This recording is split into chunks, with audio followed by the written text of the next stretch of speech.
Programa ADV Jus. Oferecimento Qualisystem Informática. Automação e serviços para a área do direito. 3234-2720. Olá, meus amigos do ADV Jus. Sejam bem-vindos. Estamos chegando com mais um novo programa e, como sempre, já começo agradecendo a você que me acompanha sempre através da TV RP Canal 9 da NET, através das redes sociais, do Facebook, do Instagram e também através do nosso site que é o advjus.net. Muito obrigado mesmo pela sua companhia de sempre, ok? Hoje, com imensa satisfação, eu estou recebendo duas convidadas, a doutora Gabriela Galli e a doutora Ana Cláudia Petrini. Neste primeiro bloco, nós vamos falar com a doutora Gabriela Galli. A doutora Gabriela Galli é minha colega advogada com vasta experiência na área do direito privado e ela também integra a banca Galli Petrini Advogados, aqui mesmo em Ribeirão Preto. E a doutora Ana Cláudia Petrini, também minha colega advogada, especialista na área do direito processual civil, mestre em ciências sociais e docente universitária. Ela é a segunda integrante da banca Galli Petrini Advogados Associados. E a nossa pauta será a dinâmica contemporânea no direito de família. Então fique aqui comigo, o ADV Jus já está no ar.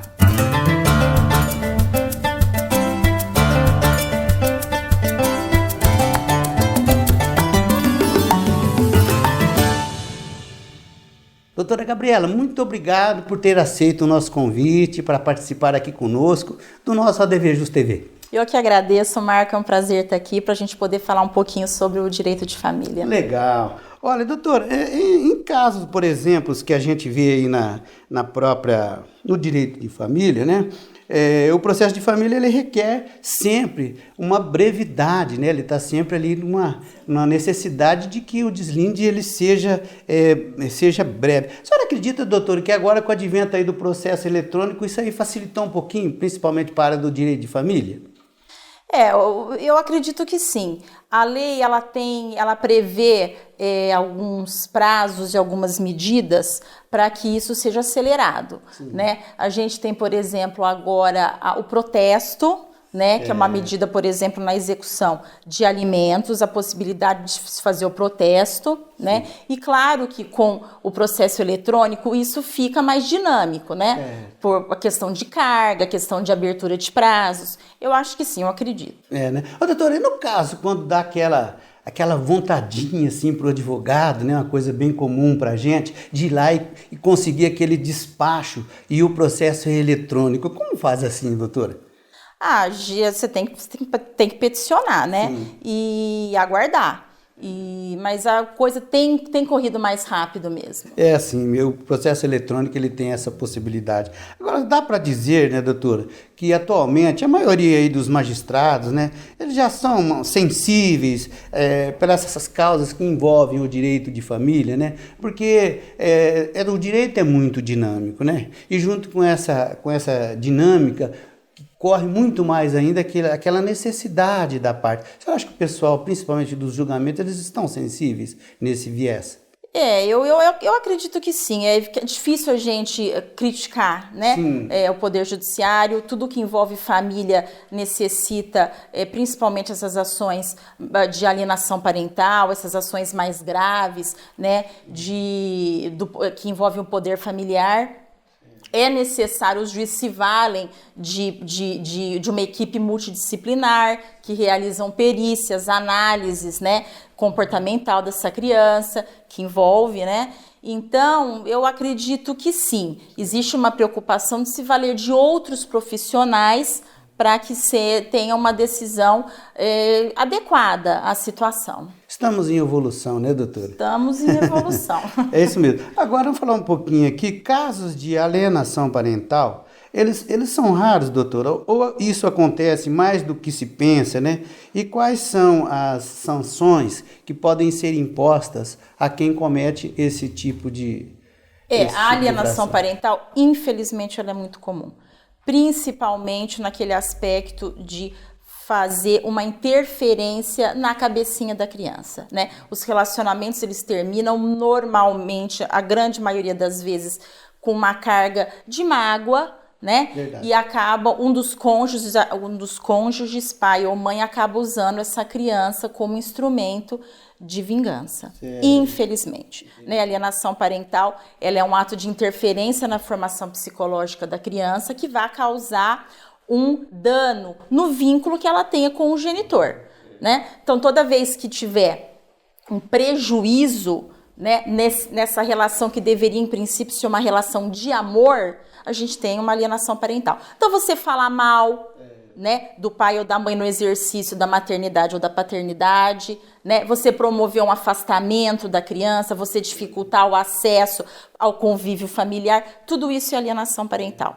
E as consequências vão vir lá para diante. Sobre as consequências, a lei, ela elenca desde uma advertência, né, sim. até multa, né, e o juiz aí ele toma medidas para propiciar a retomada desse vínculo que está sendo esfacelado, né, e podendo até acontecer a suspensão do poder familiar. Certo. E uma coisa que às vezes as pessoas imaginam, né? Porque quando é criança, bem criança mesmo ali, a guarda é sempre da mãe, né? Mas é uma coisa que a senhora já disse, mas tem que ficar sublinhado. Pode ser cometido por qualquer um dos cônjuges. Qualquer um dos cônjuges e qualquer pessoa que tenha a criança sob a sua autoridade. Certo. Não é só pai ou a mãe, pode ser cometido por avós, por tios, qualquer pessoa que tenha, esteja na guarda dessa criança, né? Então, e essa criança de hoje, que vai se tornar um adolescente, um adulto,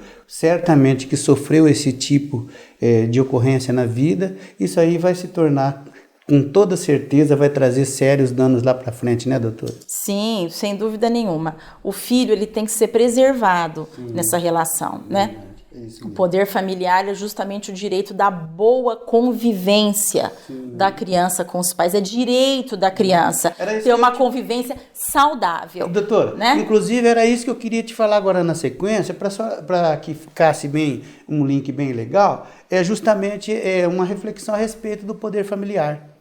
Poder familiar são os direitos e deveres que os pais têm para com as crianças, os filhos, os adolescentes menores de 18 anos. Certo. Né? Então, são os deveres principalmente de guarda, educação e sustento. A guarda é um dos atributos desse poder e ela encontra limite nesse poder. Né? A guarda, ainda que ela seja uma guarda unilateral, sempre persiste o direito de convivência. Certo. Né?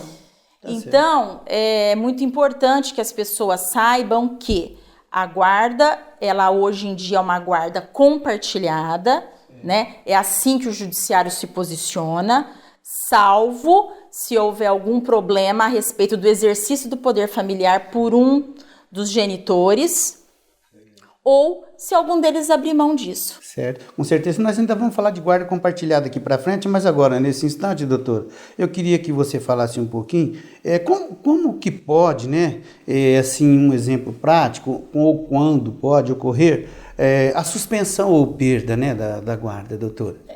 Toda vez que acontece, por exemplo, um abuso de autoridade, ou, por exemplo, até uma alienação parental, quando se percebe que esse pai não tem condições de exercer os atributos do poder familiar, pode haver uma inversão dessa guarda. Né? Deixando bem claro também que uma das obrigações do poder familiar, que é o sustento, ele não enseja a perda da guarda.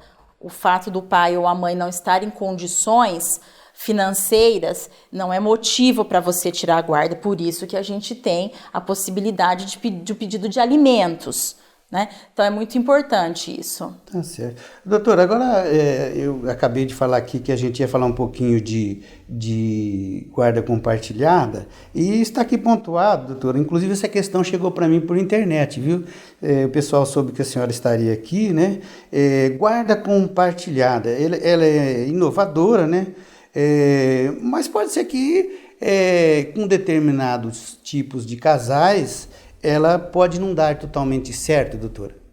Olha, eu acredito muito na guarda compartilhada, porque eu acho assim, é uma guarda que busca um equilíbrio de tempo, né? Ela pode ser, você no momento do divórcio ou da ruptura da união. Da união, né? Do casal, da união, né? do casal, Certo. se você estiver de acordo, você nem precisa colocar dias de visita. É uma coisa equilibrada. Agora, tendo o juiz que decidir a respeito disso, ele pode colocar, assistido por um profissional competente, determinar, ainda que na guarda compartilhada, esse tempo, né? Porque a guarda compartilhada é fazer com que haja uma divisão de responsabilidades. E precisa de parcimônia, né, doutor? Precisa, mas o fato de não ter, né, não é motivo para você não dar a guarda compartilhada. A guarda compartilhada, ela é extremamente importante. Todas essas ações de família, elas são voltadas para proteger o interesse do menor, né? Então a gente tem que aí dar uma abaixada, e existe meios, inclusive, de se coibir abusos de ambas as partes. Uma é a ação de alienação parental, outra, por exemplo, é a ação do pai que não consegue visitar, uma execução de visitas, né? O pai que não consegue visitar essa criança, ou pegar essa criança na guarda compartilhada, né? E então, assim, existem meios, sempre se valendo do Poder Judiciário. É o importante. O pai ou a mãe não tomarem atitudes drásticas, porque isso pode configurar uma alienação parental. Certo. E foi o que a senhora falou, né, doutora? O direito da criança sempre em primeiro lugar. Em primeiro lugar. Tá o Estatuto da Criança e do Adolescente, ele mudou a figura do poder familiar, né? Antigamente existia o pátrio poder com o domínio, a criança era objeto de domínio, ela passou a ser sujeito de direitos. Ok, tá certo. Legal, momento importante aqui em nosso programa é o ADV Especial, com o Dr. Sérgio Oliveira Dias. Confira, por favor. Olá, amigos do ADVJus, muito bom dia. Aqui estamos nós novamente para tratar com você direito do trabalho e prática processual trabalhista. E hoje vamos falar sobre demissão consensual ou rescisão por acordo. Você já ouviu falar desse tema? Muito bem. Essa é uma inovação trazida com a Reforma Trabalhista de 2017 e ela configura o quê? A possibilidade da rescisão do contrato de trabalho mediante o acordo entre o empregador e o empregado, desde que seja vantajoso para ambas as partes. E como é que isso funciona na prática? Para que o empregador possa, de seu lado, requerer essa rescisão ao funcionário, ele deve apresentar uma proposta por escrito. A mesma situação acontece ao empregado. Ele, pretendendo rescindir o contrato de trabalho com a empresa, solicita a ela a sua demissão consensual. E quais são os benefícios que isso pode representar para cada uma das partes? Para o empregado, ele terá direito de receber o seu aviso prévio, se indenizado, terá direito a levantar 80% dos depósitos do fundo de garantia e 20% da multa de indenização do fundo de garantia. Não terá direito ao seguro-desemprego. Por outro lado, o empregador terá reduzido o pagamento da indenização do fundo de garantia, não será obrigado a pagar aquela multa de 10% do fundo de garantia. E a questão fica legalizada. É possível que uma das partes recuse esse pedido. E aí, quais são os pontos de atenção? Quando o empregado solicita a sua demissão consensual e a empresa recusa, é necessário que a empresa fique atento à questão da produtividade desse funcionário, caso haja uma perda da sua produtividade. Aí é necessária a atenção às obrigações do contrato de trabalho. E quando a empresa apresenta o pedido de demissão consensual ao funcionário e este recusa, pode ser que ele venha a aceitar e se sinta coagido a aceitar essa demissão. Nesse caso, a empresa deve ficar atenta, porque ainda assim o empregado poderá comparecer à Justiça do Trabalho e alegar que aquela demissão foi mediante coação ou assédio moral. Ok? Fica aqui as dicas e consulte sempre o advogado da sua confiança. Um grande abraço e até a próxima!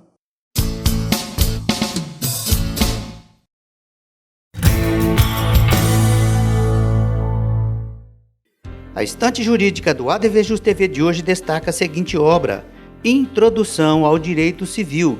Atualizadores Edivaldo Brito, Reginalda Paranhos de Brito. Já é a 22ª edição, revista e atualizada. Autoria Rolando Gomes.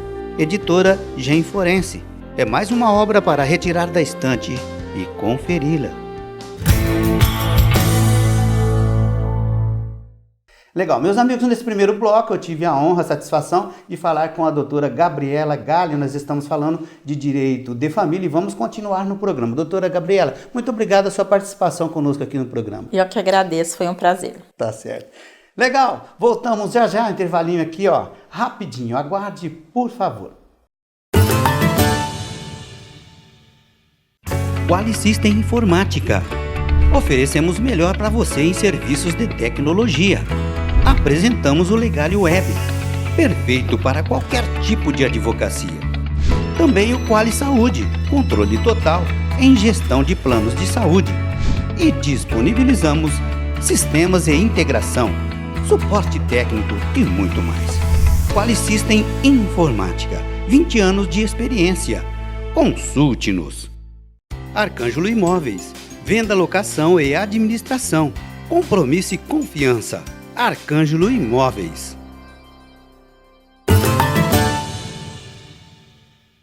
Ok, estamos de volta então com o ADVJus TV. Hoje nós estamos falando de direito de família. E para minha honra e satisfação, neste bloco, eu estou recebendo a doutora Ana Cláudia Petrini. A doutora Ana Cláudia, ela é sim especialista na área do direito processual civil, ela é mestre em ciências sociais e docente universitária. Ela, a exemplo da doutora Gabriela, pertence, está ligada à banca Galho Petrini Advogados, aqui de Ribeirão. Doutora, que prazer te receber. O prazer é todo meu. Eu agradeço o convite e a oportunidade de estar aqui no seu programa. Muito bom. E nós vamos falar de um assunto tão bacana, né, doutora? Que é a dinâmica contemporânea do direito de família, né? Doutora, o que eu queria te perguntar é o seguinte: normalmente em caso de separação, normalmente, como eu disse no início, sem redundância, a guarda fica ali com a mãe. É possível e em que condições ocorrer a mudança e a opinião do menor prevalecer? Tá. Bom, Marco, a guarda, hoje em dia, o padrão para a guarda é a guarda compartilhada. Então, é importante a gente deixar claro que o juiz, sempre que ele puder decidir em relação à guarda, ele vai optar por fazer a guarda compartilhada, para que essa criança tenha o contato com ambos os genitores, para que esse vínculo que é desfeito entre pai e mãe não se desfaça em relação à criança. A família continua existindo, Mas pode acontecer, de haver alguma situação em que incomode a criança, a convivência da criança com um dos genitores, Nós temos casos aí graves de abusos, Que se a mãe fica sabendo, a genitora ou vice-versa, pode acontecer com ambos. Essa guarda, sim, pode ser retirada. Tanto é que, como a doutora Gabriela já mencionou, os processos de alienação parental, eles servem exatamente para isso. Lógico, sempre considerando as limitações e as comprovações desta situação. Certo. Doutora, é factível ou é uma figura que apenas consta ali na lei? Em que casos e quando, a partir de quando, deve ser observada também a opinião do menor, doutora, no caso de ter visto o rompimento, do Olha, contrato? não. A lei, ela não esclarece, ela não deixa uma situação de favorecimento para que o menor venha falar. É só em casos excepcionais. Porque você colocar a criança nessa situação, a lei prevê essa situação, essa oportunidade, sim, de o juiz falar, se caso haja necessidade.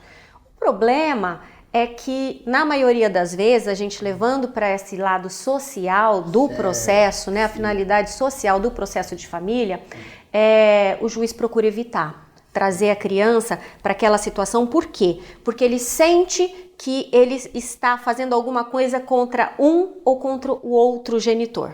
Né? Então a criança psicologicamente ela fica numa situação incomodada. É possível o juiz ouvir a criança, mas não significa que a criança também decide com quem ela quer ficar. Certo. Tá? Doutora, mas é uma parte bem técnica que a senhora muito bem se expressou, né? E no caso do adolescente, né, passou dos 12 anos, aí também prevalece essa ideia? No caso do adolescente, o juiz faz toda uma análise psicológica. Sempre que ele vai ouvir uma criança ou um adolescente, no caso da sua pergunta, ele vai estar acompanhado de um profissional competente para isso, ou um psicólogo normalmente. Certo. Agora nós vamos mudar um pouquinho aquilo, evidentemente dentro do direito de família, viu, doutora? Até já citei no outro bloco que a gente recebeu aí algumas questões com relação ao direito de família e essa aqui eu achei bem legal. É possível efetivar o divórcio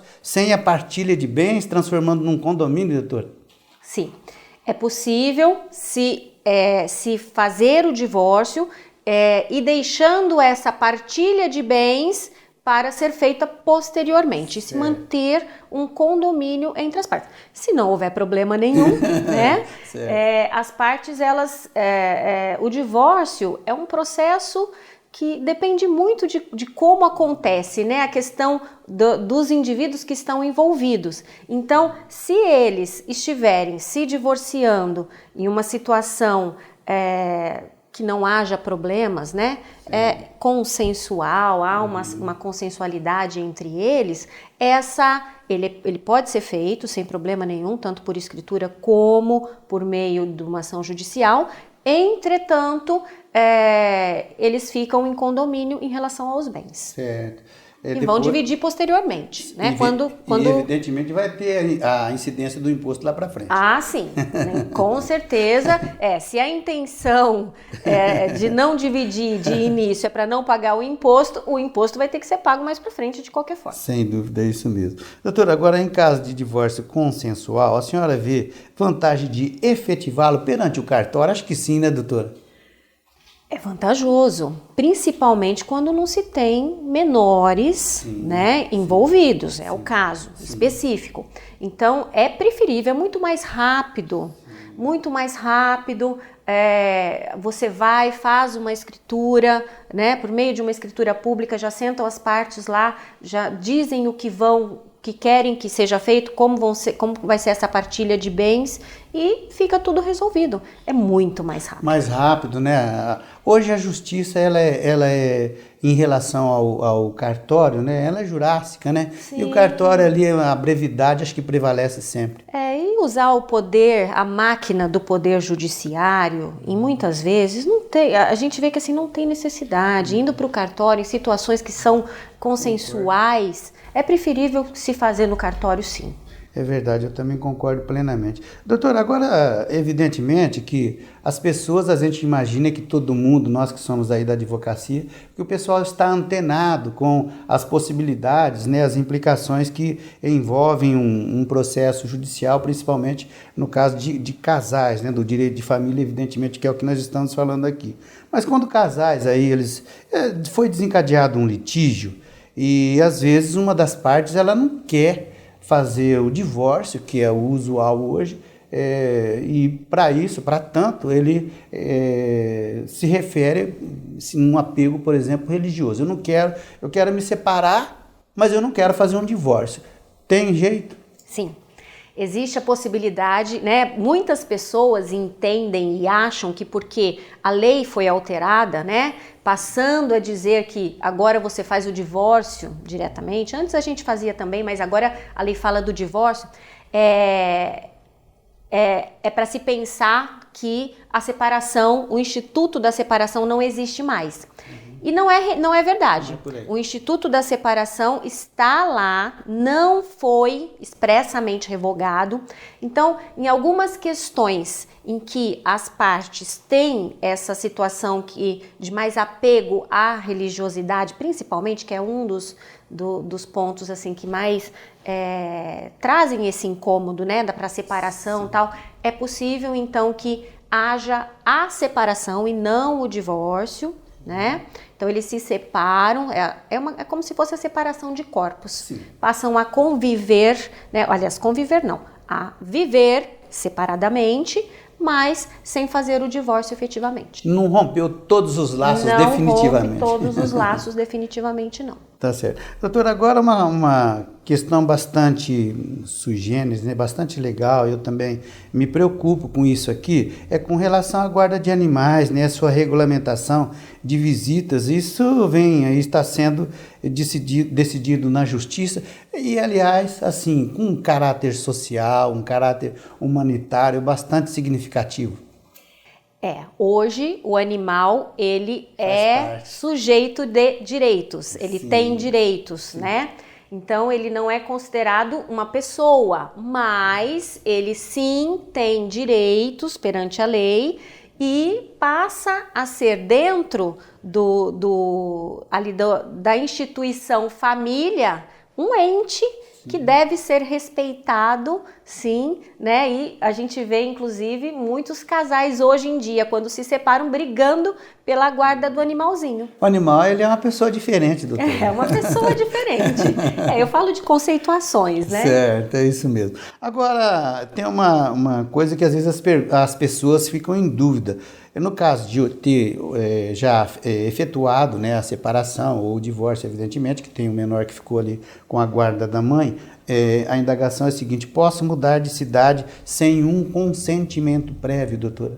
Nós temos situações assim, essa mudança de domicílio, a lei prevê expressamente, tá? Que é preciso que ambos, faz parte do poder familiar, é preciso que ambos os genitores estejam de acordo para que haja essa mudança de domicílio da criança, independente de com quem está a guarda. Certo, precisa ter cuidado, né, doutora? Sim, precisa ter cuidado. É isso mesmo. Meus amigos, mais um ADV especial aqui no ADV Jus com o doutor Roberto Guimarães. Confira.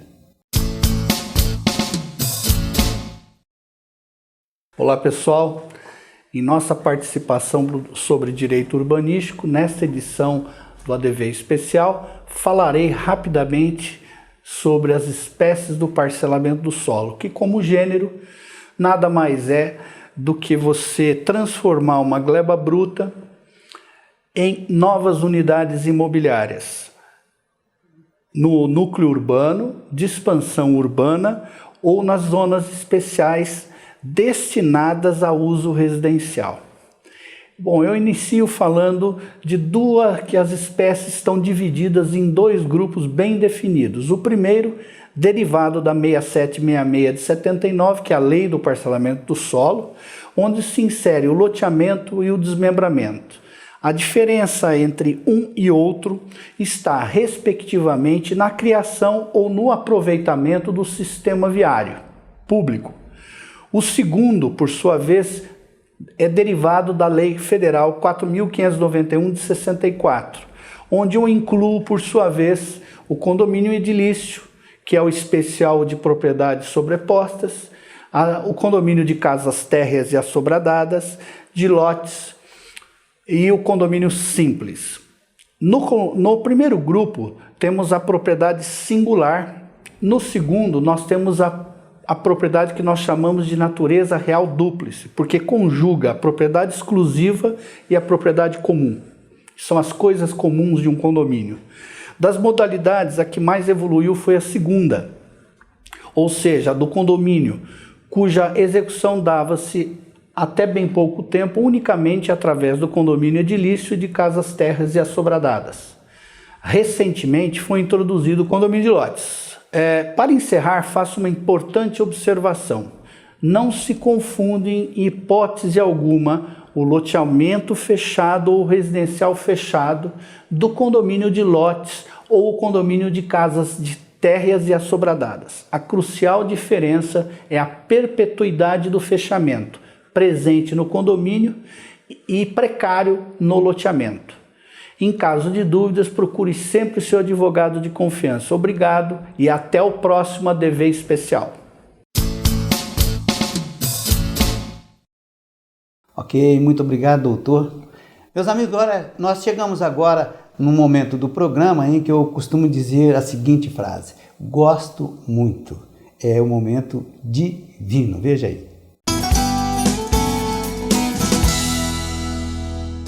Vinho tinto Esfera Merlot. Vinho tinto seco de cor roxo intenso. Seu olfato tem aromas de frutas negras e café. O paladar é potente e encorpado, bastante complexo com taninos macios. Uva Merlot. Ele é produzido pela vinícola Arbugere, região da Serra Gaúcha, Brasil. Sua harmonização vai muito bem com pratos untosos, queijos de médios a fortes. Uma delícia! Aproveitem! Tchim, tchim!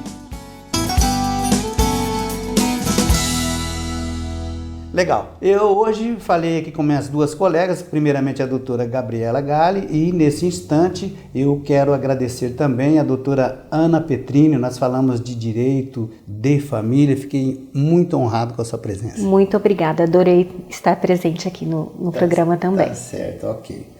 Olha, vocês podem novamente rever este programa, eu realmente recomendo, com a doutora Gabriela, com a doutora Ana Cláudia. É só vocês acessarem o nosso site, que você já sabe, é o advjus.net. Inscreva-se em nosso canal do YouTube e tenha acesso, sim, a todo o conteúdo do nosso portal. É youtube.com/advjus.net. ADVJus, tô ligado. E ADV Especial, venha fazer parte, você também, ok? Fico por aqui, prometo voltar breve com um programa inédito. Forte abraço e até o próximo.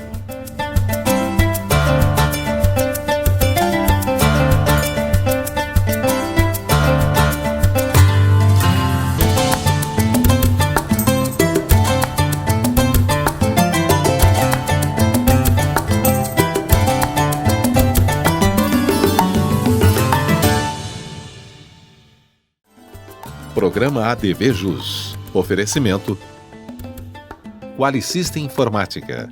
Automação em serviços para a área do direito. 3234-2720.